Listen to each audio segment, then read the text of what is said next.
Hello YouTube, this is Frono. I'll continue my Get Good series with a few more farms, and in this video I'll show you a very simple witch farm. Pretty much the simplest and easiest witch farm that I would build. If you haven't seen the previous videos of the series, I did a 24-hour challenge where I tried to start a new world efficiently, meaning I selected farms that give good rates and are viable for the long term, while being easy and fast to build. If you like, that's an introduction to technical Minecraft for a player with limited time. And I'll stick to the core idea of the 24-hour series.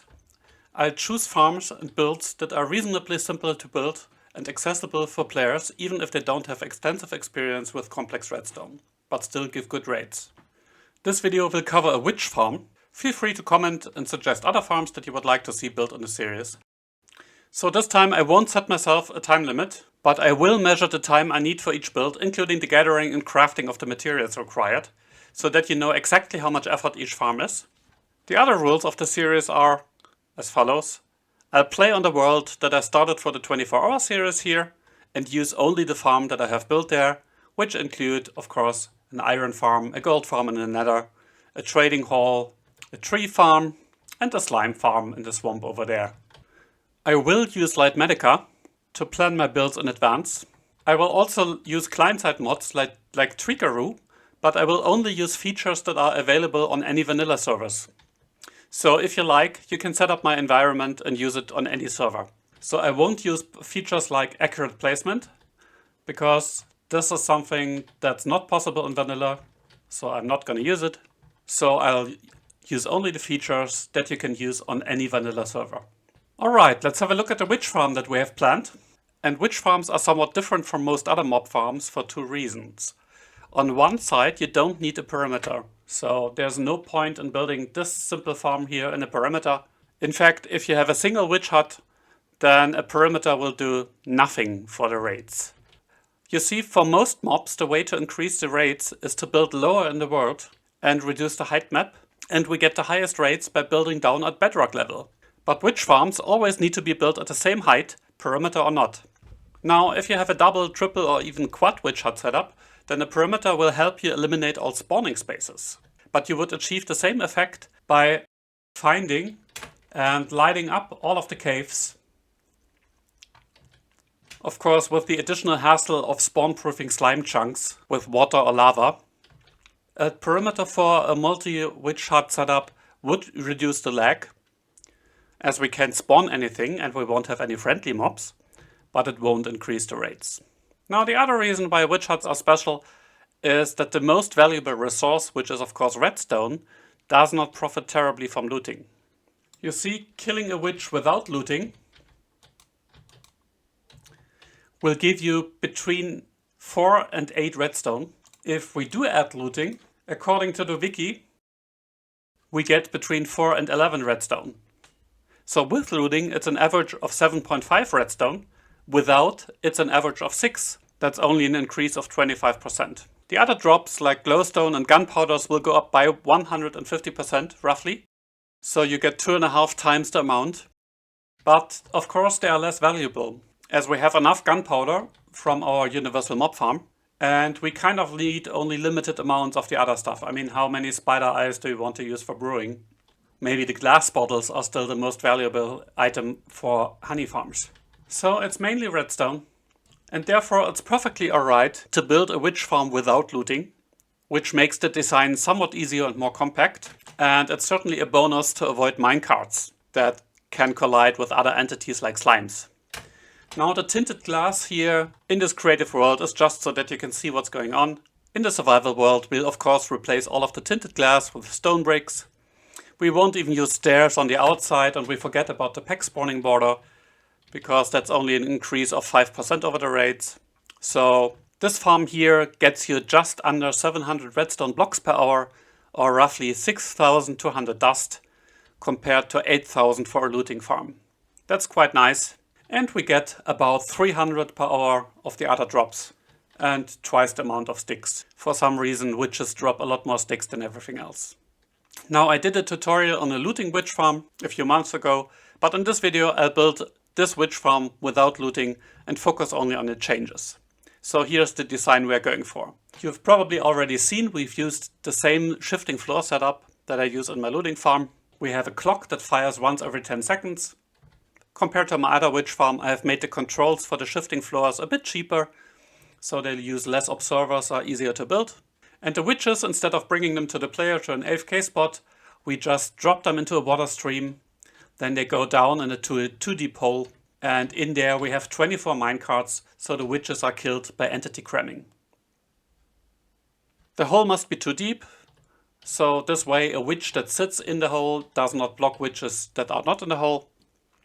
Also, we have the magma blocks because sometimes these witches push each other and it takes a while until they go in.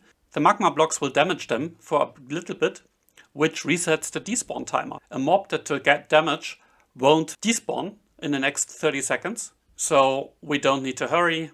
The mob cap is empty anyway, so these magma blocks will eliminate the chance of any witch despawning. Below the minecarts we just have a hopper line that is connected to some standard item filters. We have some output chests for the drops, and of course for the redstone we have an auto crafter that will craft the redstone into blocks. With 2 double chests per output you can AFK for about 10 hours until the redstone chest is full. If you want to AFK longer, then just add a few chests. Let's also have a look at the material list for this farm. We'll use mainly stone bricks for the outside walls and building blocks as we have a cobble farm. We do need about 200 trapdoors and a few hoppers on pistons, but we have an iron farm and a wood farm, so that's also fine. The gold blocks are just there to mark the boundary of the witch hut. You don't need to use gold blocks here. Otherwise the farm is very resource friendly. Not listed are the 24 minecarts, about 25 dummy items for the etho clock, and a few temporary blocks like dirt or slime to remove a bit of water. Also add a stack or 2 of torches to light up the area. Perhaps add some additional building blocks to build walls and a roof for the storage if you like. Okay, let's get back to our survival world. Let's make note of the time and get cracking. And I'll start by gathering the materials. Okay, gathering the materials took precisely 15 minutes with a trip to the nether, crafting a bit of stuff. Let's head over to the swamp where we have found a witch hut. So first, of course, we need to find and kill the witch. And if you want to use Light Medica, the schematic is done in a way that you can load it in the corner of the hut. And I think it's this one. There we are. And the alignment is that exactly you have the porch on this side, so we take the size of the roof plus the porch and basically frame it. And now what I have marked with the gold blocks must be 1 block over the porch. So this is aligned correctly. Witch huts are 7 by 9 and they can be rotated. So it might be necessary, depending on your setup, that you have to rotate the schematic so that it fits the layout of the witch hut. Alright, so let's start with the AFK spot.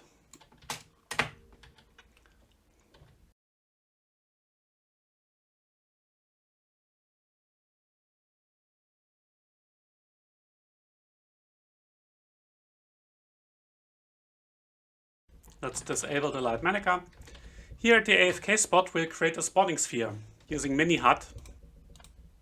So we want to have a despawn sphere, have a disc plate, and now we have to light up everything that is in the range of this sphere. Now we absolutely want to block normal hostile mobs like zombies and creepers, so we need light level of 1 in the despawn sphere.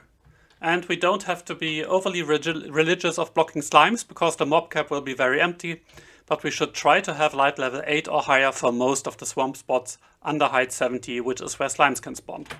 And we have tough luck because we have these mountains here, which gives us additional spots to light up.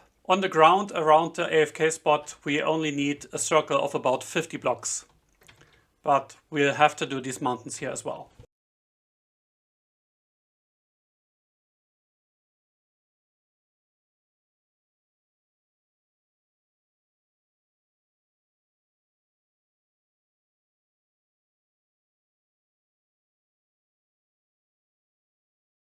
Okay, that's looking pretty decent for now.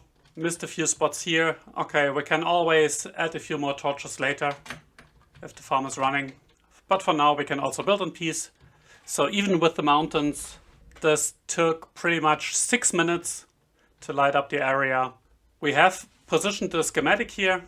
Now we take down the witch hut.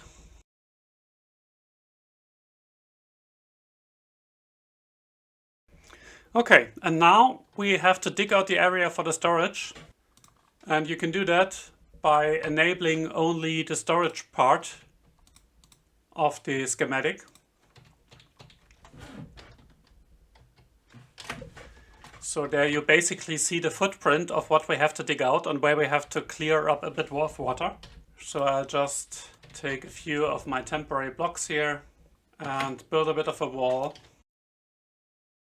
Okay, and I'll just remove water by placing some blocks there and removing them. It's not enough to get sponges or something.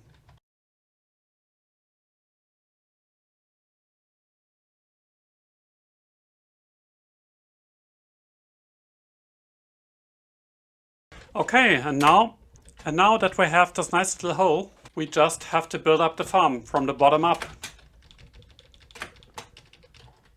Using Light Medica, that's not too difficult. Let's again enable the rest of the placements and get to work. We start by building the item filters, which are standard components. We need 7 of them. The last one goes into a crafter. For now, we just put renamed filter items into the filters. We'll initialize the filters once we have the first drops. Add a hopper line on top. And then a rail with 24 minecarts. And now we build a platform that moves the witches into the kill chamber. We might have to remove a bit of water on the other side. An open fence gate to block the water over the kill chamber. And water in the 4 corners. And then we build up the shifting floors. Alternating soul sand, which is a bit lower than stone bricks, and full building blocks. And the pistons. And a little bit of redstone to shift the floors every 10 seconds. Make sure that the trapdoors are always on the same side. Add a roof to block out the light. Put 25 items in the hopper clock. And that's it. And we have finished the farm exactly 92 minutes after we start with gathering the materials. So that's not a very long build. Let's see if we catch some witches in there. There we go. And witches go in and are killed. Let me quickly set the filter because I didn't have any glowstones or spider eyes. And let's spawn our carpet bot Steve here.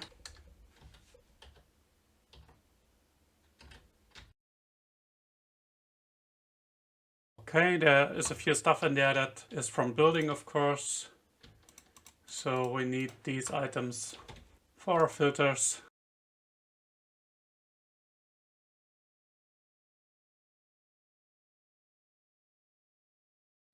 Alright, and let's come back in a few hours. Alright, it's about 10 hours later. And let's see what we've got. Not too bad. Sticks is full, of course.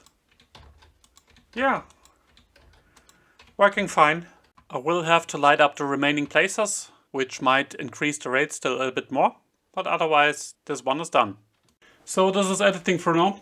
This setup here is not terribly safe, because if this output chest is full, this items will back up. So for example, if the sticks are full, we wouldn't be able to collect the remaining drops.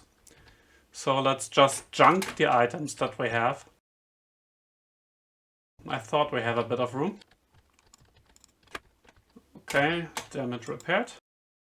So what we do is to add a chest here and have the items go into this chest. And then just build a little trash can. We use a dropper like that. And then on one side we build a little clock. So the usual observer clock. It goes like this. So we have one observer, facing that way, and the other observer facing this way. And now we just built a little cage